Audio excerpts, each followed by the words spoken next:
আল্লাহ নূর মারিফত পেতে হলে অহংকার করা যাবে না। কি যাবে না? আল্লাহ পাক সব পছন্দ করলে অহংকার পছন্দ করবেন না। আল্লাহ পাক অহংকার পছন্দ করবেন। আল্লাহ পাক অনেক পাপ মাফ করে দিতে পারেন, অহংকার আল্লাহ পাক খুব কঠিনভাবে ধরেন। আল্লাহ পাক খুব কঠিনভাবে অহংকারীকে আল্লাহ পাক কখনোই পৃথিবীতে টিকতে দেন নাই, পারে না।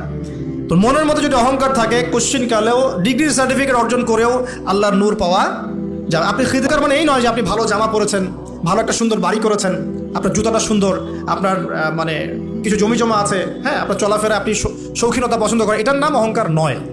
অহংকার কি? অহংকার হচ্ছে সত্য, যেটা আল্লাহর পক্ষ থেকে সত্য বিধানটাকে অস্বীকার করা এবং মানুষকে তুচ্ছ তাচ্ছিল্য করা, এই হলো অহংকার।